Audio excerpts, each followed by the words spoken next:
You are listening to the Hemp Startup Journey. My name is Jason De Los Santos, co-founder of Spectrum Labs, a hemp extraction facility in Asheville, North Carolina. I'm sitting down with hemp entrepreneurs, scientists, and politicians willing to share their perspectives, lessons learned, and how we can make an impact on the hemp and cannabis industry for everyone.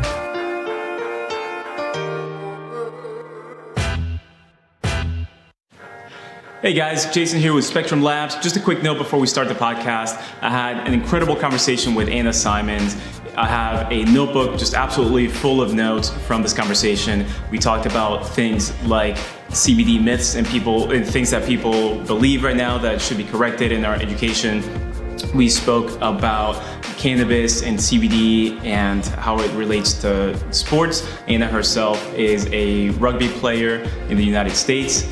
We spoke about social justice and reform, which is a big and important topic. And there was a lot of information for hemp and cannabis business owners, but there was also a lot of information for the consumer. For example, how to find the right product for you if you've never tried CBD before. So, who is Anna Symonds? Anna has been in the cannabis industry for 4 years and is the Director of Education for East Fork Cultivars.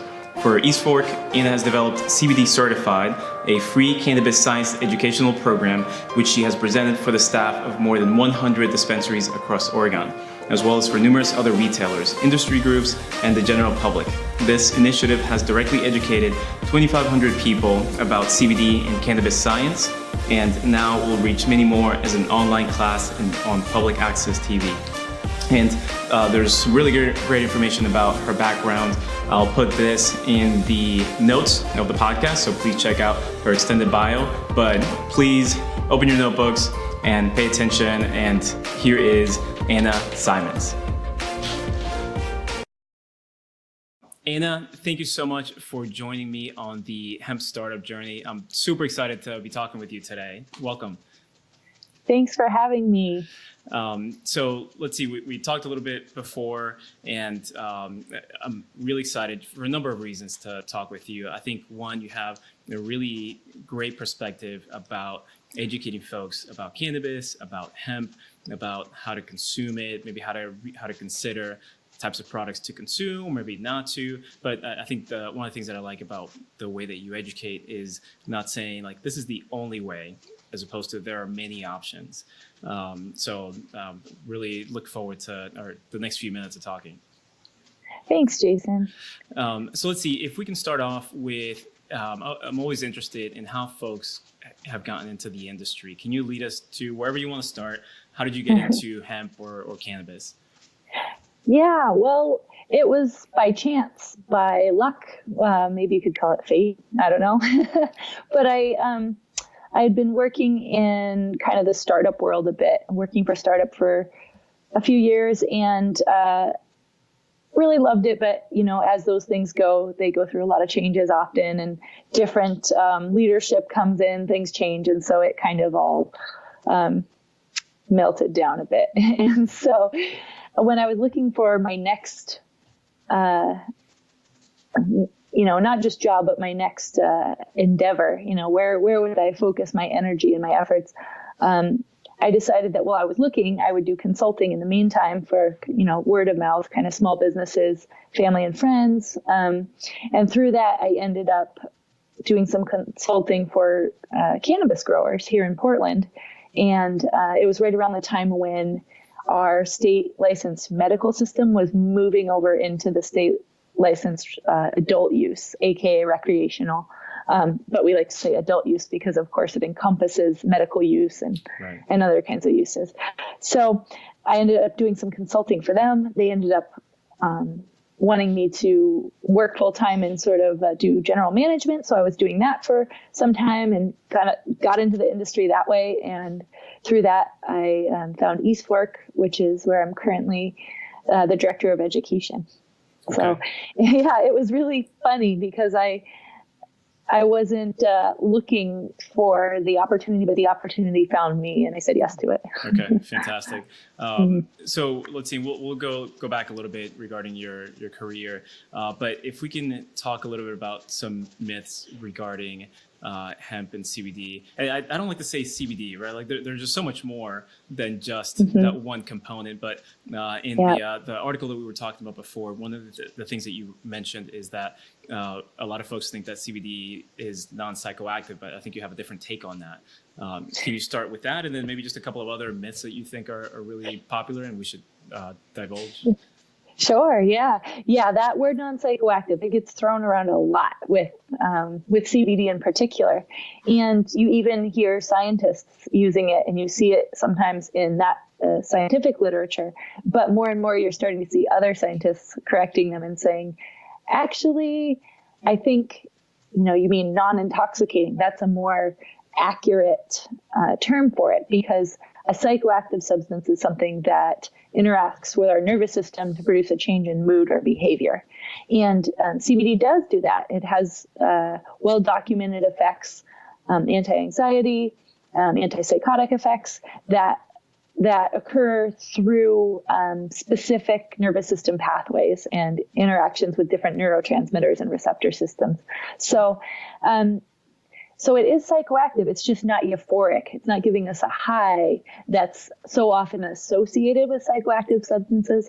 It's a subtle psychoactivity from our subjective experience versus kind of like a wham, I'm on drugs kind of a feeling, Right. But yeah, so and I think also, I don't know that people necessarily understand the word psychoactive. So using the term non-intoxicating kind of makes more sense. It's more accurate, and people know what that means, Right. Yeah, you're right. I like that term, non-intoxicating. That's good. And let's see, any other myths that you often hear about? You educate a lot of folks. What are the kinds of questions that you think like, oh, well, we need to change that thought? Yeah. I would say a big one is that, that I run into sometimes with journalists, is that CBD itself is a myth, or that it's just a placebo, and I say that kind of in air quotes, just a placebo. Right. Well, there's so much to unpack there. First of all, CBD does work through biological pathways in our body, whether we feel effects or not. It's you could compare it to like vitamins. If you take some vitamin D, do you feel it right away? Probably not, but is it contributing something helpful to your body's processes, supporting optimal functioning? Yes. And the amount you take, the form you take it, all those things can matter just as they can with CBD in terms of how much is taken up by your body and how it gets put to use. But it always kind of cracks me up that some people are like, so tell me the truth now. Is CBD, is it all really just hype? Right. And I'm like, well, no. But everyone's experience will be different due to our individual, biochemistry, biology, genetics, and then also variations in products. And then, of course, your dosage. And then even things like how full your stomach is and those other situational factors. So yes, people are going to feel different experiences with consuming CBD, but that doesn't mean that it's not doing anything if you can't feel it. Yeah. I think one of the things that I've noticed is that folks will take it for however long they need to take it. And it might be a week or 2 weeks. And the reason that they were taking it for, one day they'll think, I wonder if that's what is helping. It's not necessarily where they're feeling it per se, but it's almost like the absence or maybe the reduction of something that is, it ails them. I guess. Absolutely. So do you think that that's part of our culture, just that instantaneous, like I got to feel it to believe it or something like that? I think so. And maybe because also CBD is associated with cannabis, which is something, THC is an effect that is far less subtle. Most people definitely can identify that feeling when it comes on. but, I wanted, and I mentioned the placebo effect, and I wanted to unpack that just a little more because I think there's also a misunderstanding in kind of popular culture of what the placebo effect is. People say just a placebo, just a placebo, and they use it like that word means taking something that doesn't really do anything, and your mind is tricked into thinking it did so that your mind is satisfied. But that's not really the full story. So the placebo effect is actually kind of a medical marvel. It is when your body produces actual therapeutic responses by taking an inactive substance. So it's not just that you took something and you were worried too much and now you feel okay mentally. It's not a trick that you're playing on yourself. It's your body is actually producing the therapeutic response, whether, depending on what that is. Of course, they've tested that in all kinds of different, with different conditions or responses. And so it really is something amazing that our bodies do. But the trouble with it is that it's usually not a lasting response. It's usually, maybe you get it for a week or two with something. But the key thing about it is that it is real. It's a real beneficial thing that I think medical science, doesn't understand how it works. But are looking to, like, if we understood how to harness our body's own abilities to produce these therapeutic responses, that would be incredible. So the fact that something, can produce a placebo response is a good thing. It's just, and that's why, clinical trials will compare a control group with nothing, no treatment, a placebo group, and then the substance being tested, because generally speaking, the control group that takes nothing will have the lowest response. The placebo will have some response. And then ideally your therapeutic substance will have a higher response. And it has to be, significantly different than the placebo in order to know that it's not just the placebo's response. So, to have like a difference between those two so that it was produced by the substance versus by the placebo. But just to note that is a real response that happens. Some good things are happening. It's not just a mental trick. Sure. Okay. You blew my mind there. I've never researched that or looked into, I've heard placebo a million times, but never had somebody explain it to me just like you did. So, it's not necessarily a bad thing. I guess people just compare it for whatever the drug or the supplement or whatever's being studied as that, the placebo is sort of like a throwaway thing and that did better or worse than that component that they're researching. But like you're saying, it's really amazing that that's happening in the first place. Yeah. It's still a very mysterious area medically. Huh. Very interesting. So then is that any theories out there? Is that just because the mind thinks, this little capsule is supposed to help me with this? Or do you know what that bridge is connecting, or I guess creating that effect? That's the question. And I believe they've even done placebo studies, studies looking at the placebo effect where they've told people what we're doing is a fake treatment, when they're like, whether it's, a sugar pill or fake acupuncture, they pretend they're putting a needle in, but they don't really put one in. Okay. Or, they've done these different things. Sure. And I think, to me, the cool thing about it just points to the amazing abilities of our own bodies, which actually links back to cannabis and CBD and hemp because we have things like the endocannabinoid system, which is stimulated by these external phytocannabinoids, but all of the healing and the balancing and the positive things that happen, our bodies do that. Our bodies create the therapeutic responses. Sometimes they can just use a little help from that external source to just turn those receptors on and get those pathways going. Okay. It's almost like sometimes we just need a little trigger to get the right systems going. So talking about was there anything else about the placebo effect, or can I ask another question? Yeah, go ahead. You mentioned the ECS, the endocannabinoid system.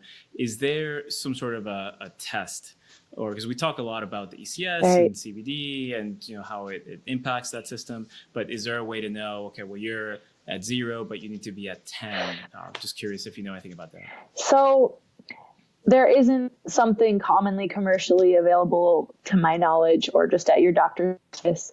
Most of the science with the endocannabinoid system, or rather, I should say, pretty much all of it in terms of quantitative measurements, is done in research science. So, there's a bit of a silo. There's research science done in labs, and these are explorations of potential treatments that are not necessarily available to patients until that science reaches a certain level of acceptability, where it can then cross over into kind of the medical science silo treatment.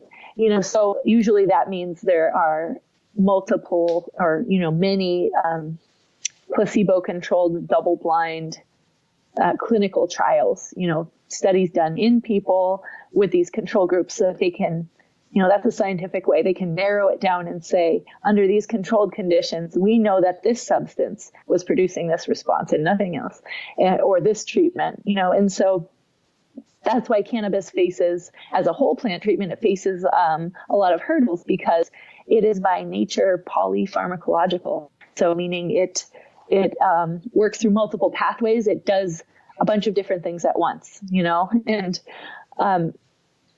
medical science doesn't like that. Medical science's way is to isolate and then test each component to say, okay, we know what this one does, we know what that one does. And that gets tricky with cannabis when, there is this area of the Entourage Effect that components are working in synergy, and they're actually, they're not added, like 1 + 1 is 2 good things. They're multiplying each other. So, 1 × 1 is 5 or 10, it's special magical math. So, but, I don't know if I got off on a tangent there. No, that's perfect. But I think sometimes with what you're referring to, that in science now we're trying to isolate, what does CBD help with, or maybe some other component, or just hemp in general, but we don't necessarily look at apples that way anymore, right? Like, people say eat an apple for general wellness and it can help with A, B, and C, but that's because we've had apples for millennia, right? And CBD might be just maybe the newest thing that people don't understand. And if we don't understand it, then it's scary and it's evil, so to speak. Like, not to that extreme, but just like it's weird. Yeah. And we have to find out how to, like, what's the thing that works or doesn't work. Yeah, we've had cannabis for millennia too, but we never made apples illegal and made people grow them in their basements, growing little apple trees under lights in their basements.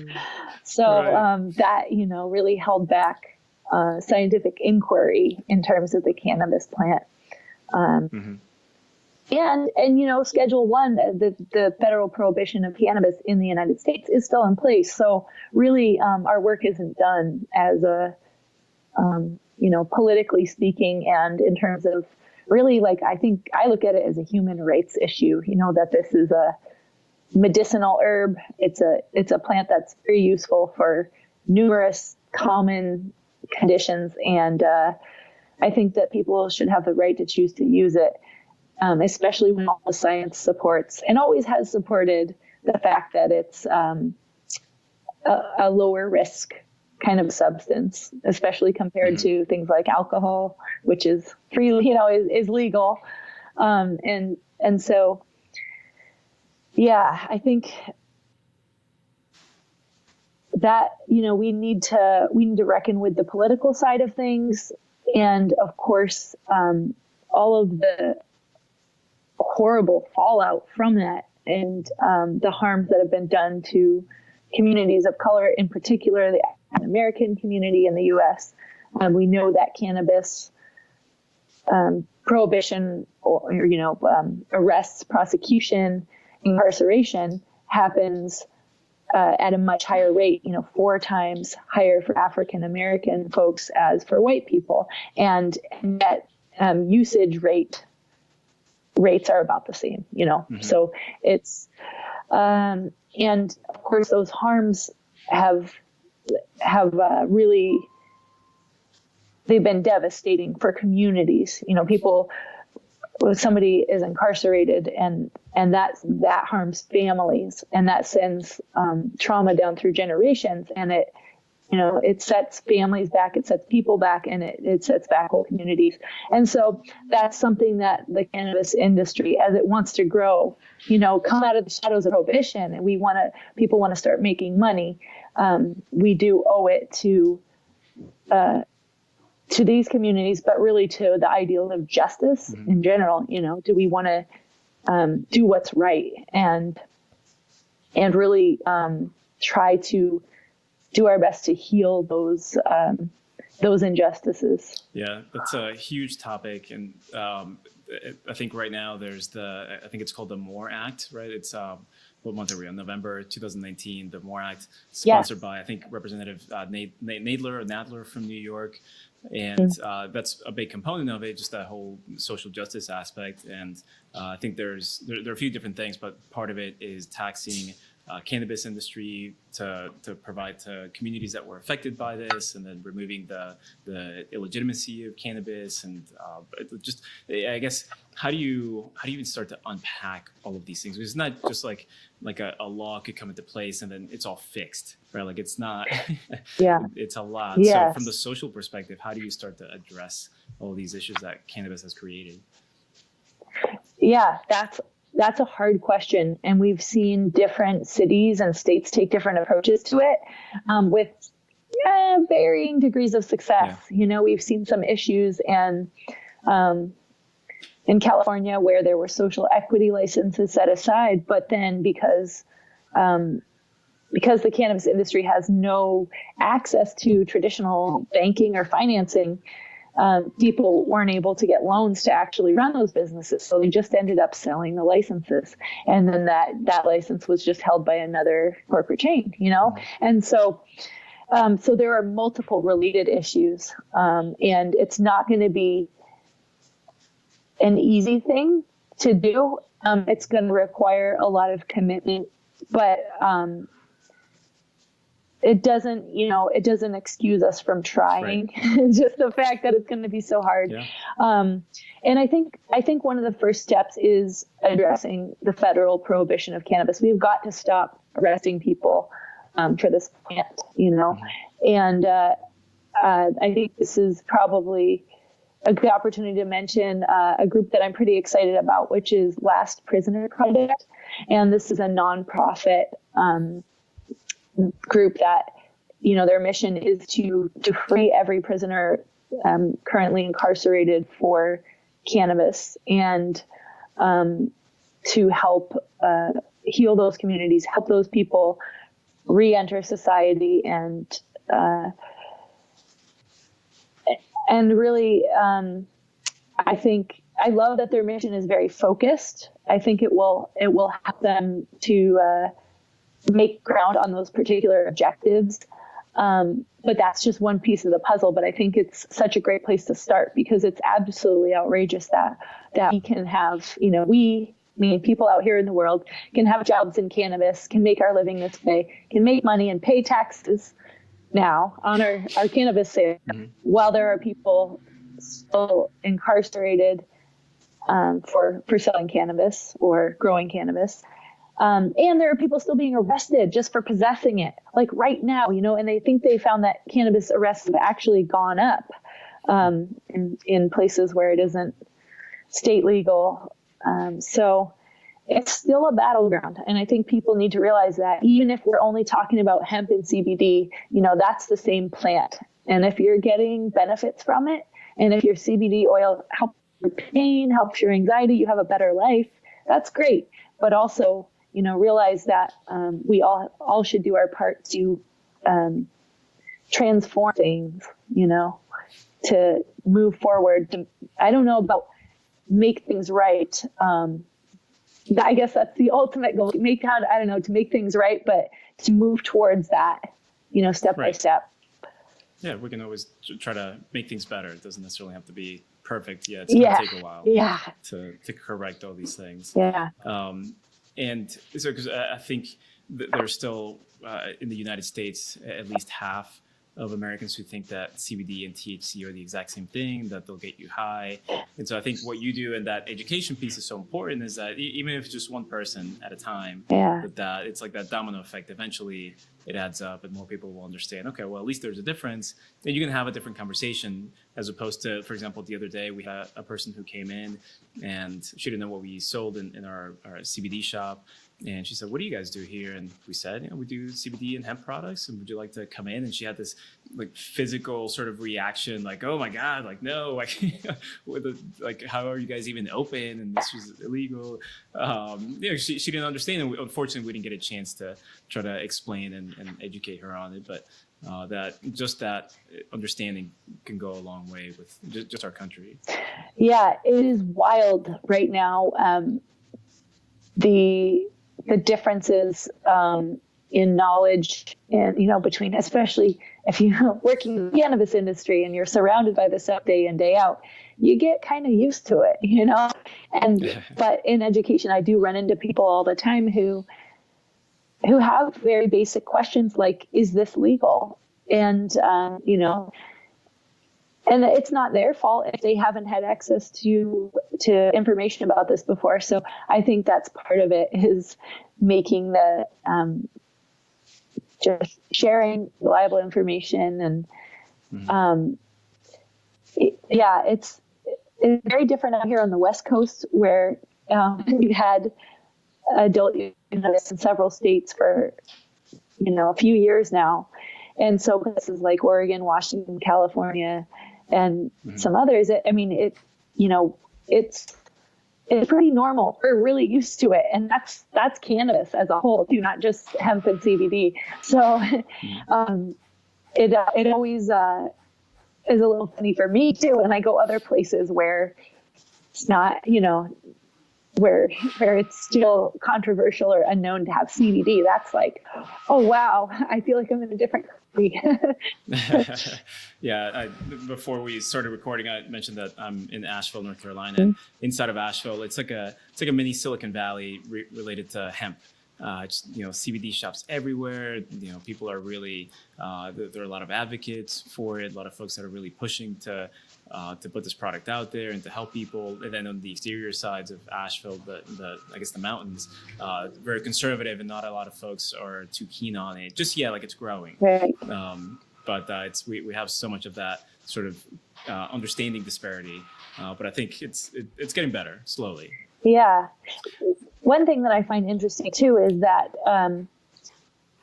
interest in CBD, I have found, really spans a lot of political sides.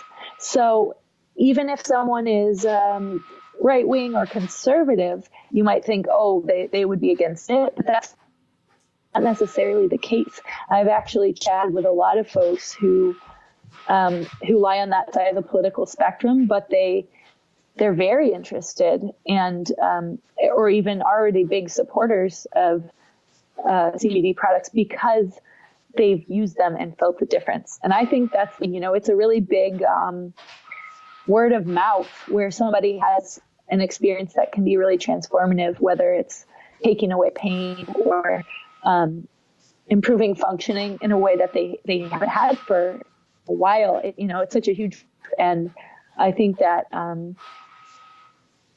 that's really the power behind things. Of course, you want people to have the good, correct information traveling through word of mouth, but it can be really powerful. Yeah. So if we can change topics for a little bit, let's talk about sports and athletics.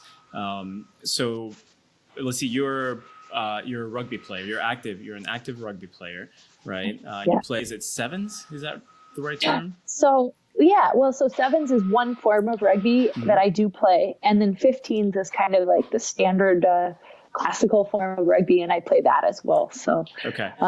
So then for folks that don't understand, which is probably 99% of the people that are going to be listening, can you give us just the basics of rugby, just like the quick primer on rugby, and because it's so different. Yeah. So a rugby ball is kind of the same basic shape as a football, but it's bigger and fatter, and you can't pass it forward. You can only throw it laterally, straight sideways, or a little backwards. And so there are a lot of different rules. There's a law the referees use to judge things, and there's a lot of like, if this then that kind of thing. But basically, it's very fast flowing. It doesn't stop too much, not as much as football. So football actually came from rugby. Little known fact. Yeah. They took rugby and then changed a bunch of things, and then unified other game. But you do have, like football has an end zone, rugby has a try zone where you score a try. It's 5 points. And then if you make the extra kick, you get 2 more, but you don't get to take it right up front. You have to take it from as wide as you scored. So wherever you scored, you can go back as far as you want to make the kick, but you can't move sideways at all. Okay. So those are kind of the basics. It's full tackle. We don't wear pads or helmets. And there's 15 people aside in that, standard classic 15s game. Well, whereas sevens has the same size field, but there are only 7 people on each side. So there is, it's very free flowing and athletic. And that's the version of rugby that is in the Olympics, in the Summer Olympics now. The sevens is what's in the Olympics? Yeah. Okay, yeah. Gotcha. So I wonder if let me see if I can share my screen for a second. Hold on a second. Is this you? Is this you here?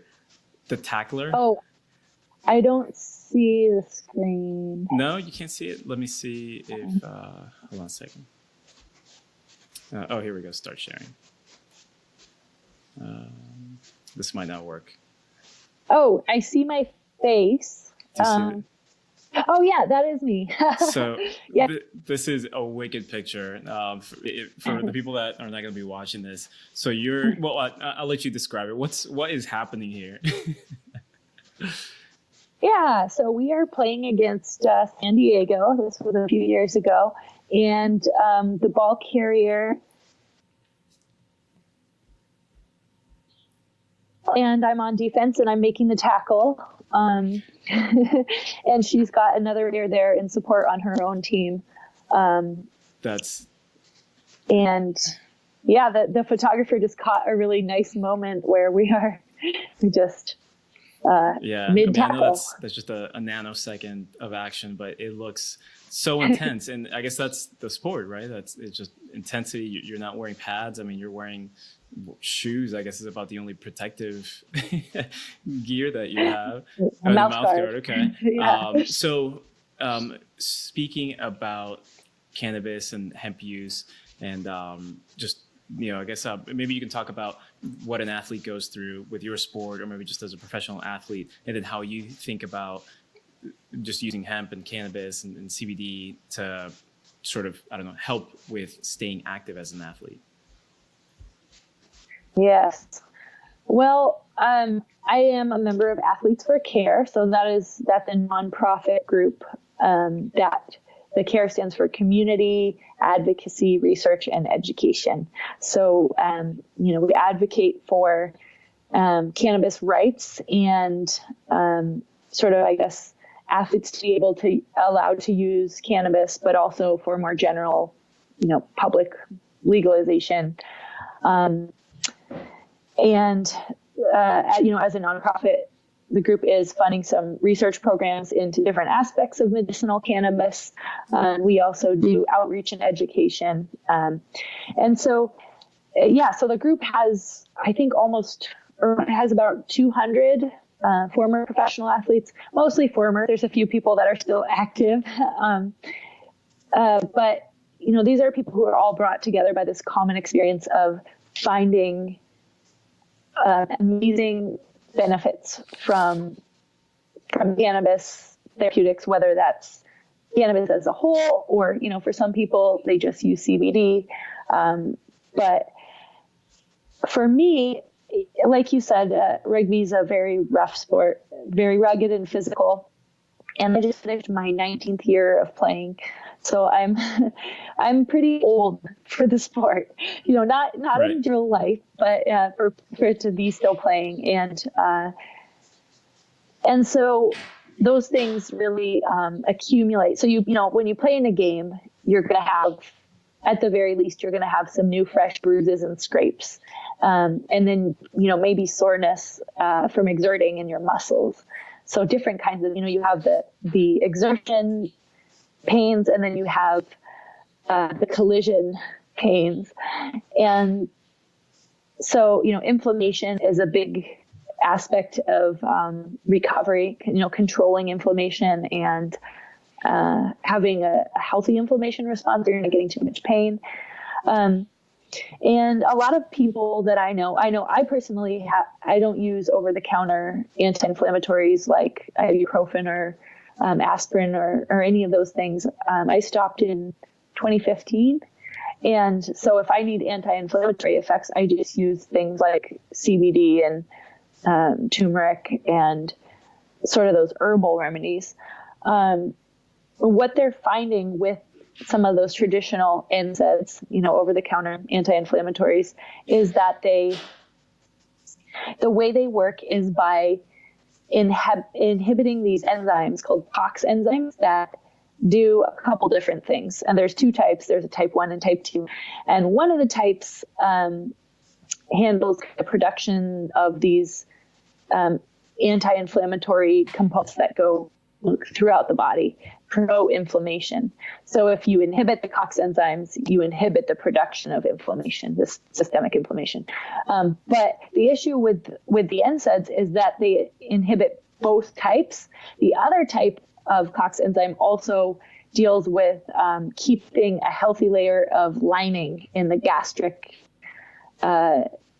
system, your stomach and that kind of thing, which is why when people often have issues with ulcers and that kind of thing, if they're taking NSAIDs, they're taking too many or too regularly, is because then they're inhibiting the body's ability to maintain that protective lining in the stomach and along the gastric pathway. So that was interesting to me, is that you can go, oh, it's more natural. Well, what does the word natural mean? But specifically, scientifically speaking, CBD as an anti-inflammatory only inhibits the type of COX enzyme that deals with inflammation and not the stomach lining one. So it's actually more targeted and it's more specific. And so, and CBD also promotes a healthy microbiome in the gut with kind of the good bacteria that we want to be thriving. Where they're finding that the over-the-counter NSAIDs, and the prescription ones as well, they actually do the opposite. They're sort of not good for our microbiome in the gut. Sure. So to me, even before I knew that, it was kind of an easy choice with listening to my body and what I was feeling. But I think for anybody who's active and it does any kind of physical exertion, it might be something to look into, is using kind of CBD supplements or even bigger doses when you need anti-inflammatory effects. So that's just one of the things. But I think THC offers really good pain relief. I use it for that and to help with, good appetite, to help with relaxation the night before competition. And then also topicals for skin health, not just for, some people like to use them for aches and pains topically, which is nice. But I specifically when I have scrapes like turf burns, sometimes we have to play on turf and you lose, you can get some pretty deep wounds in your skin. And so I have actually gotten MRSA from that before. Many years ago, which was unpleasant. And now I just make sure, I clean it, and then I use a CBD or THC or both, a balm that has other healing herbs and stuff, but also cannabis, because it does have naturally antibacterial properties. Okay. Talking about sports, and then CBD from a business perspective. There are a lot of companies that are trying to get the attention of athletes and different sporting associations. What are the kinds of things that companies need to do, the CBD, hemp, maybe cannabis companies that we need to do to get the right attention or to provide a good product? And maybe, or also if you want to talk about the things that maybe we shouldn't do, right? How do you consider that? Yeah. Well, I think that's a big area. And I think we're going to see more as the stigma lifts more and more. We're going to see more endorsed products as people get comfortable doing that. People beyond, of course, kind of the advocates that are already speaking out in this earlier stage. But for me, there's a couple important requirements. You have to have an effective product. And that means it's, not only does it work, but it's high quality in terms of sourcing. It's organic, it's well tested, and then also the ethics of the company. What are their business practices? Are they paying a living wage? Are they engaged in social justice efforts? Are they growing in an environmentally responsible way? If they're growing themselves, or if they're sourcing their ingredients from elsewhere, are they doing due diligence and working with companies who do the right thing there? So for me, the bar is pretty high. It doesn't have to be, I think that should just be seen as normal rather than like, I've got really high standards. I wish that everybody's companies were done that way. But when it comes to endorsements, of course, there are people who will always just say, like, show me the money, Oh, that's that's one way. But I do feel like when it comes to cannabis therapeutics, when people experience, a powerful change themselves, a lot of times they're motivated to share it with other people. And some people even start their own companies so that they can control the supply chain and that kind of thing. So I think consumers, unfortunately, as much as I love athletes, we're great, but do your own research. Don't just take someone's word for it. Don't just say, oh, they played in XYZ professional league and they said buy this and they use it. Right. Look into the ingredients and how those ingredients are sourced. And there are some certifications that can be helpful. For hemp, there's USDA certified organic. That's just a basic, staple certification, which we can get for hemp because hemp is federally legal. But on the cannabis side, the best certification out there is a newer one called Sun and Earth. And if you Google it, you can Google Sun plus Earth. That's how it's written. But that's a certification. It's third party. And it's done by the group, Dr. Bronner's, that soap and body products company, donated money to help make that a reality. But it is a third party nonprofit. And they certify companies on the cannabis side. So they look at not only environmental responsibility, but also social responsibility. And so they look at how workers are treated and how the company engages with the community. So that's a really kind of a holistic type of a certification for products. It's really the gold standard that's out there. And I believe they will give that certification to hemp companies as well if they want to go through the process. So, yeah. Never heard of that. I will take a look into that company. You mentioned athletes and their power to influence, it's great on one hand, right? Because if they have a really good, let's say, product or service or something that they want to highlight, they can bring it to the attention of millions of people. But maybe if they haven't done the research, or maybe they're like handlers, so to speak, if they haven't done the research, then that can put a really bad product out on the market. So as individuals, we still have to be our own advocates for health and for purchasing or for researching and for purchasing the right product. So for individuals, how do you know what to buy?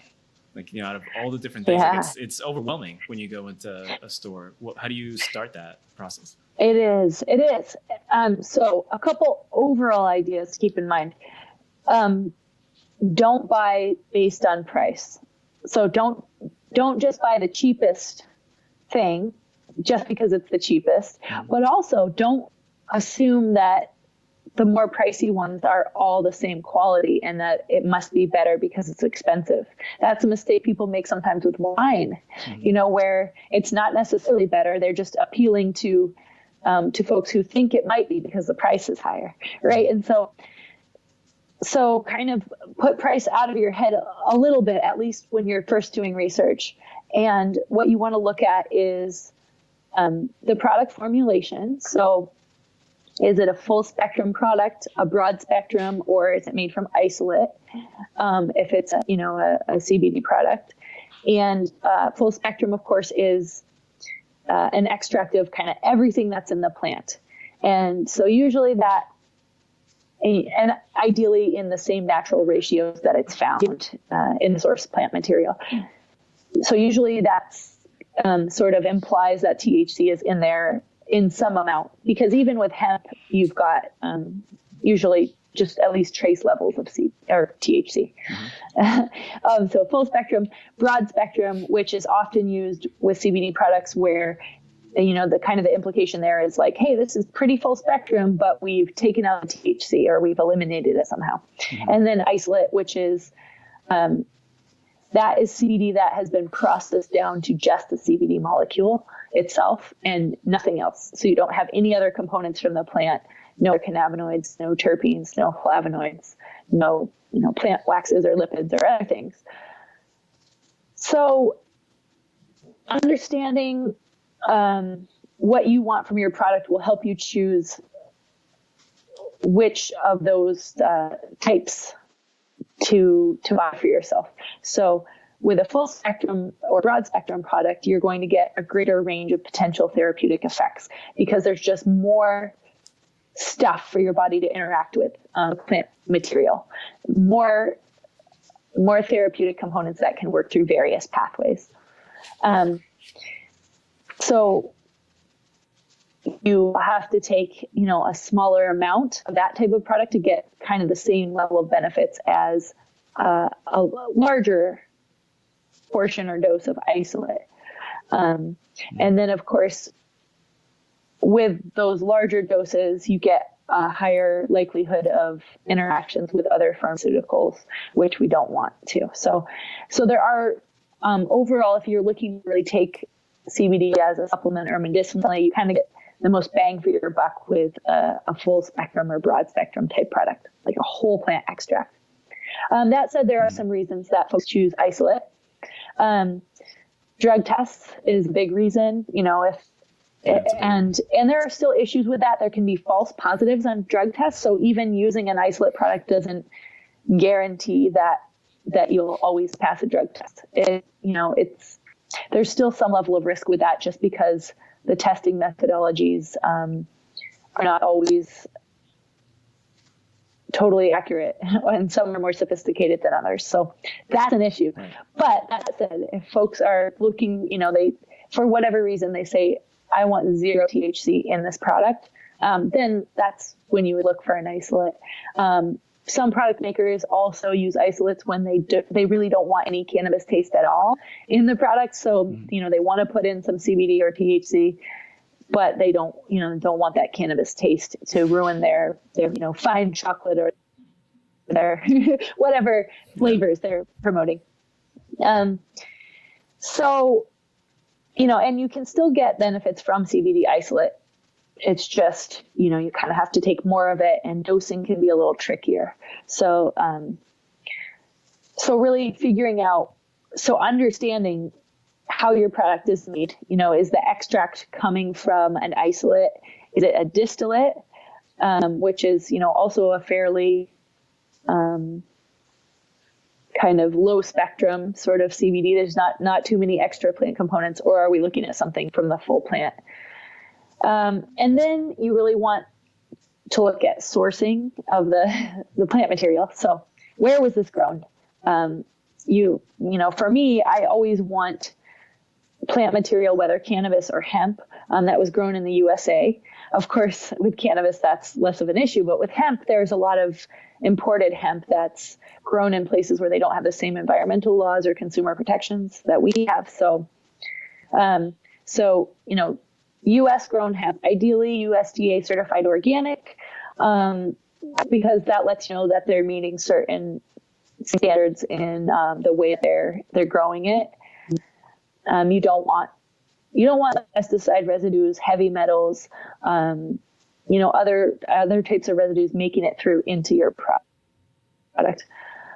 And then the way that you can make sure too is you want to be able to see the test results, and the testing should be done by a third-party accredited lab, not their own internal test results that say, see, look, we tested it, it's all great.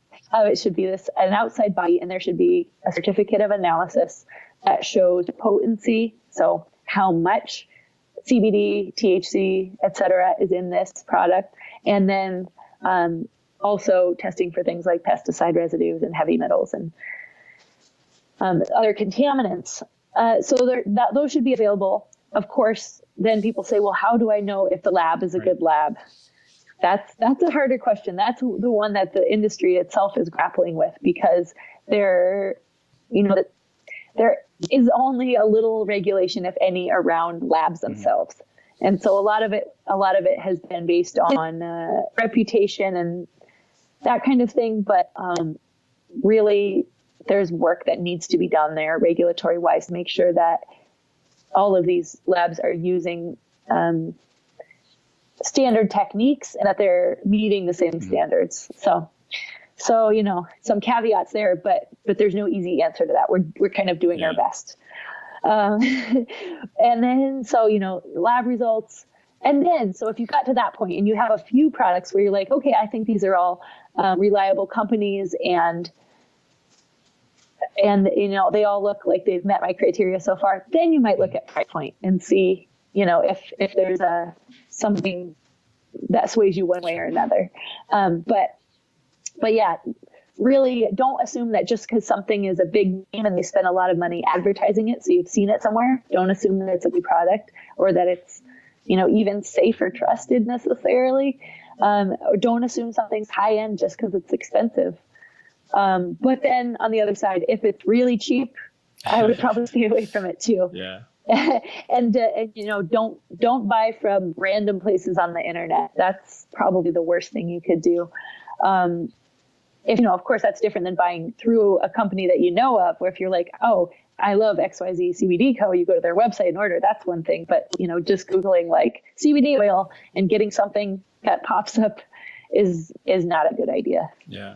We have an in-house HPLC machine for testing cannabinoids, and so every once in a while we'll pick up a product and just test it, just to see what's in it. We always like to study competitors and just to see if there's anything that we should be sort of aspiring to, or maybe something that's out there that's junk. And so we purchased a couple that were on let's just say the biggest online retailer that was promising something like 80,000 milligrams of CBD in a 30 milliliter bottle, right? So like your standard bottle that you see, and it promised 80,000 milligrams. And it was a little bit of trickery because there were different labels depending on the different picture that you looked at on site. So the title said hemp oil, but then I think one of the labels said CBD oil. So it's like you didn't really know what you were getting. So we purchased it, we put it through the machine, and it had zero amount of CBD or any other cannabinoids. It was just hemp oil. It was just like flabbergasting, and it had, I forget how many thousands of positive reviews, and people were like, oh my God, this is amazing, but it didn't have what it was promising, but people probably just didn't understand it.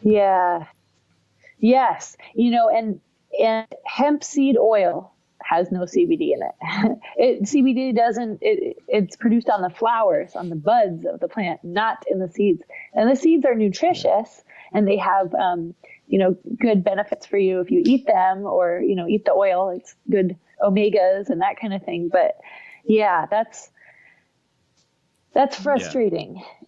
hemp extract doesn't mean it's the same thing as CBD extract. We should put that on a billboard somewhere. Just a bunch of billboards. It is not the same thing. Right.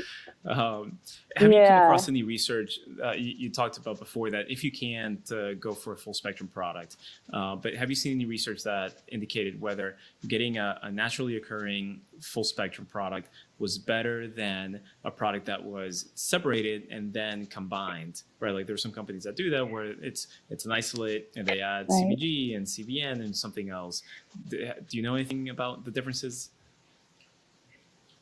Yeah, I don't think that there isn't, to my knowledge, I haven't seen any science, any kind of third-party science, peer-reviewed science that would point to a difference in a product that was just extracted straight from the source and, kind of as is, versus separating components, setting them aside and recombining them later. I do know there are a lot of hybrid products now, I guess you could call them, where say that, where you do kind of like a traditional extract, like kind of a whole plant extract, and then maybe you want to raise the CBD level higher. So people will then add some isolate just to boost those CBD levels. I think that kind of thing is pretty common now, whether it's disclosed or not, because again, there's no like requirements that anybody disclose exactly how their product's made. And so a lot of times people don't. Yeah. And like I said, I don't think there's science showing that one way is better than another, but I think that I think it's okay to have personal preferences. And I know for me, I oftentimes feel like less tinkering is better, like less processing. Cannabis is essentially a fresh herb. And we know that with things like herbs and vegetables and fruits, they have antioxidants. And if you have it fresh and raw, you get the most, or lightly steamed. Sometimes that even like unlocks, lightly cooked kind of unlocks a little bit of the nutrients. But then if you freeze it, you lose some, and then if you say can it, you lose even more. And it's just those different levels of processing. We can lose things that are beneficial. And I think with cannabis, my personal sense, not based on science, but this is just kind of my personal feeling about it, is that we don't even know yet what we might be losing at different levels of processing because we don't understand the whole plant yet. We haven't even identified every component of cannabis. We know that there's around 500 different compounds that we've identified, but we're still identifying more. And we think that there's still unknowns in the plant. So if we don't even know what's in there and we don't even understand how it all interacts, then I don't know that we could truly know for sure what we might be losing as we eliminate pieces of the plant. You know what I mean? And sort of throw away different components. I don't think there's anything necessarily wrong with things like CO2, where they take away, say they, get the terpenes first and set them aside. They're very volatile. So, they have to deal with those first, set them aside, get cannabinoids, and then discard some of the other things and then combine them back. That's probably okay. Science-wise, I don't know. But it's interesting. I think people should be aware that even within an extraction method like CO2, for example, there are different techniques in that method. So when somebody says they're doing CO2 extraction, it doesn't mean everyone's doing it the same way. And some people are using other solvents within that process, like alcohol or sometimes even hydrocarbons, but they're not necessarily disclosing those because overall the method is CO2 extraction. So it can get really technical. And I don't know at the individual consumer level how deep people are willing to go, but I do think that product makers should be as transparent as possible about the techniques they are using to manufacture their products, just so that people have that information available, even if we don't know what it all means yet. That's a real challenge because a study might say, CBD helped these individuals with this condition if they took X amount of CBD. But like you're saying, then there are a lot of variables from the plant and the type of strain and the amount of CBX versus other components, and then how it was extracted, and if there's any degradation. Like there's just so many different variables in there. When someone comes into an establishment and says, okay, well, I've checked off all these things, the product comes from a good source and it's ethically sourced, and whatever their criteria is for buying a good product, how do you then say, here's where to start in dosing for yourself if you've never done it before? Yeah, it's a journey. Sure. It might not be too long of one, but what you're going to do is go through your own process of self-titration, and that's finding your own personal optimals. So you really want to think about, what are your goals? What are your reasons for consuming this product? And if it's, say, you have anxiety and you're like, oh, I want to use this CBD for my anxiety. You'll think about, well, how much THC do I want in there? And this is more relevant to people who live in places with dispensaries where you can get products with more THC. But,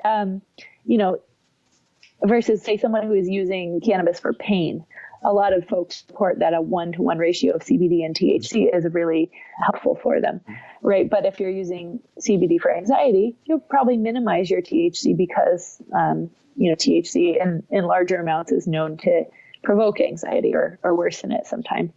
So think about your goals, and then what is going to be the most appropriate way to address the issue, or the most effective to get to it. So, if you have psoriasis, say, you might want to use a topical to put that right on the skin.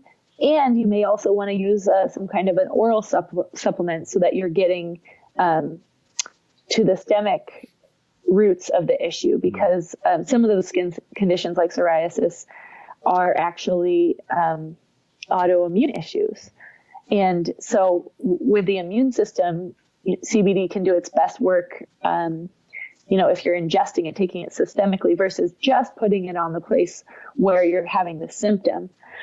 So you think about, what is my issue? What effects am I hoping to have? And then think about what kind of a ratio product will be the most appropriate for that. So do I want like a full spectrum product? Do I want THC in there?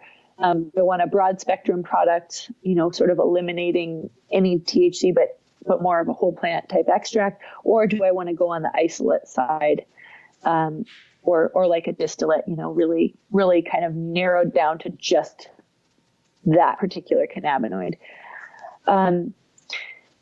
And then to figure out the dose, this is where you'll do a little experimentation with yourself.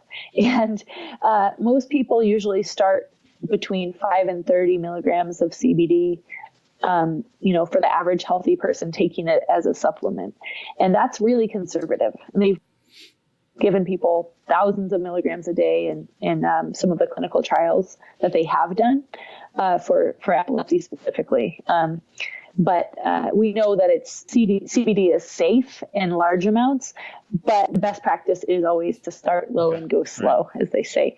So, and you don't want to waste your money either. So you kind of, you don't want to overdo it. So just start lower, take a little more, the next day, right? Take a little more the next day until you get to the point where you feel like, oh, hey, this is doing what I want it to do, and you're satisfied, and then you're in your sweet spot. Or some people will go, keep going up until they start feel some effects that they don't like, and then maybe they'll just back off it a little bit, and that's their sweet spot. So it can really vary on the individual how much will be helpful.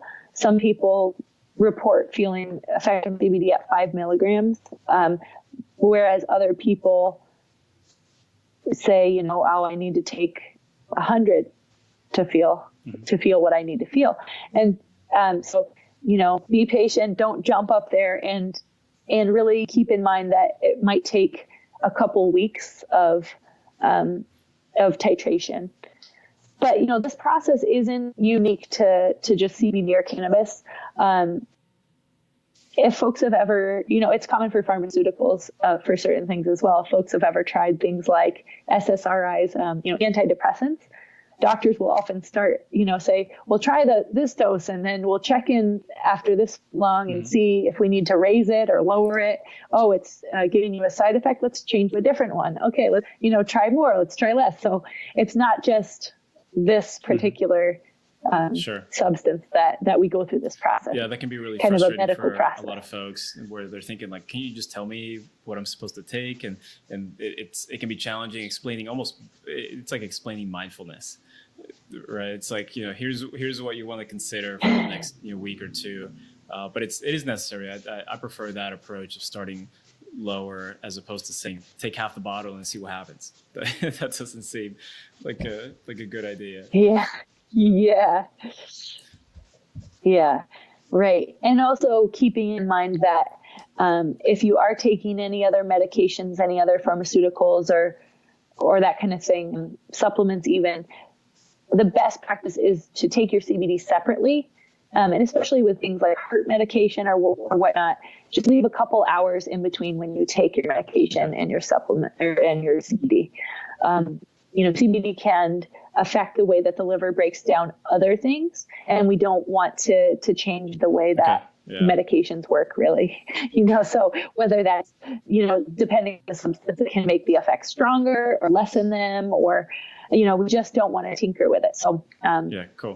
Take your CBD separately. I know we can be here for 8 hours. Like I'm learning so much, and I have a bunch of notes already, but for let's say for the business consumer, and if it's different for the individual, for someone in the business in hemp and cannabis, how can we start to get educated? Right. I think there's a difference between just because you know how to extract it doesn't necessarily mean that you know about how it interacts with the body and just maybe the best ways. But just in general, like, where do you start to be educated or get more education about hemp and cannabis?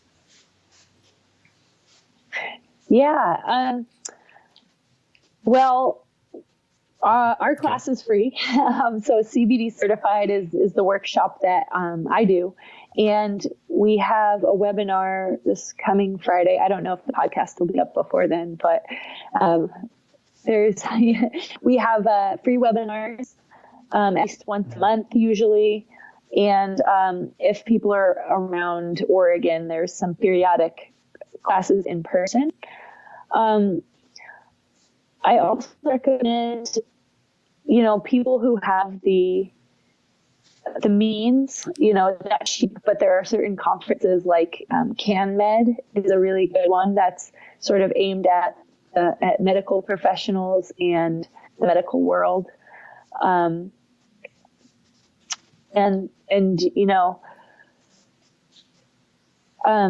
People who are really good self-learners, you can always PubMed. You just Google PubMed, and that's a database of peer-reviewed scientific articles. And you can put cannabis in the search bar, or you can put in CBD or whatever your interest is, and you'll get back a lot of hits. And those are, again, a lot of very technical things, but there's also projectcbd.org is a great organization. They've got really reliable, really readable articles, and they really keep you up to date on things too. So awesome. Yeah. So those are any of those are all. Yeah, they're great resources. You mentioned a few times that we're still learning, and it's important to stay updated on any new research. There's that new study. I think I might have shared it with you earlier today. That there's it's just one study, right? But now there's some folks that are doubting if Epidiolex was the only thing that with seizures, or was it because it interacted with another medication that like whether that's true or not. I think it's just important to keep researching and finding answers and trying to figure out how specific can we be with something that we're putting on or in our bodies. Yeah, and I did take a look at that article. I think it's interesting. I would want to know how deeply they looked at kind of the study conditions, because my understanding of the Epidiolex trials, so the type of epilepsies treatments that it's been approved for were for pediatric onset treatment resistant specific seizure disorders. A couple different ones, Dravet syndrome and Lennox-Gastaut. And so these are treatment resistant. So they've already tried, generally speaking, by the time they got to these trials, those patients had already tried every other known treatment and different combinations. And so I think that, fact that they were on that particular other anti-seizure medication, which is kind of a standard one, to my thinking, that would have been like, okay, well,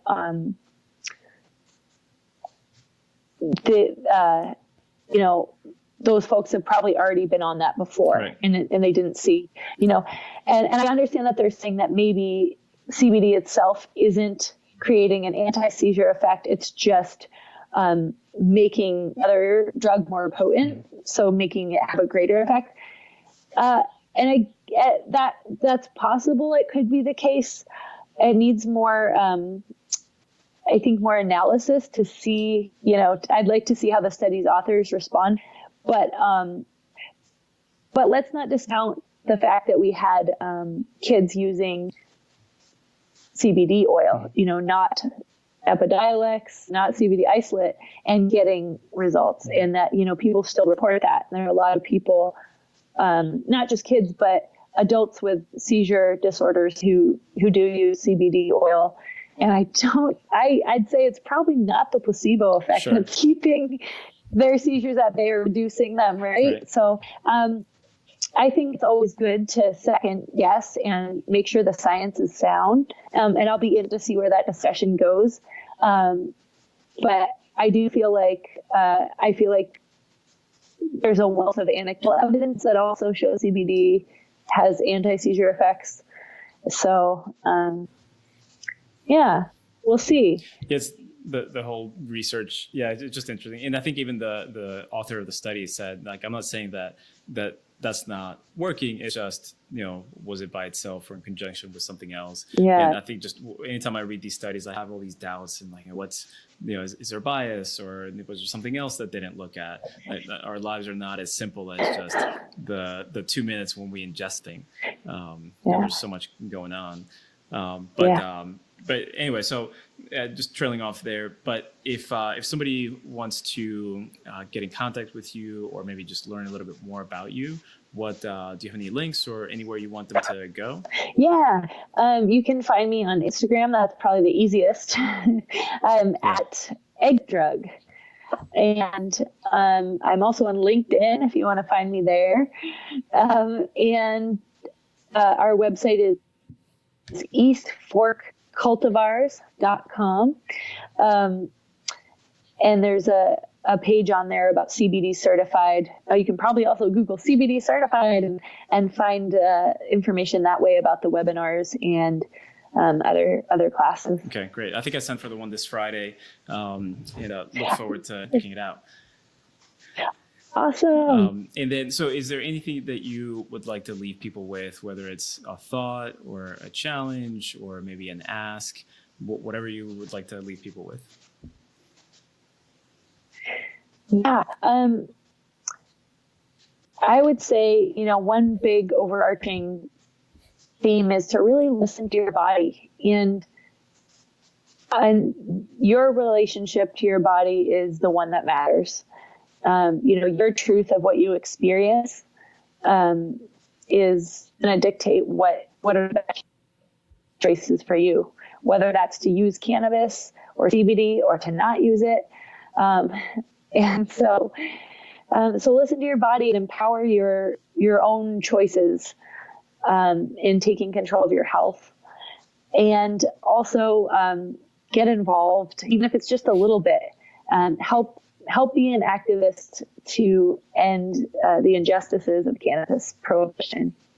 Fantastic. Thank you so much. And I had an amazing time. I learned so much. I'm going to have to listen to this over and over again. I think there were a lot of things that were over my head, but it's really helpful. So thank you for what you do, and don't stop. Thank you too. It was Awesome. really enjoyable. Hey guys, and before you go, this is Jason from Spectrum Labs. Please be sure to visit us on the web at thespectrumlabs.com for any show notes and links discussed in the podcast. Also, remember to click the subscribe button wherever you may be listening from so you get notified when our next episode comes out. And tune in next show and have a fantastic day.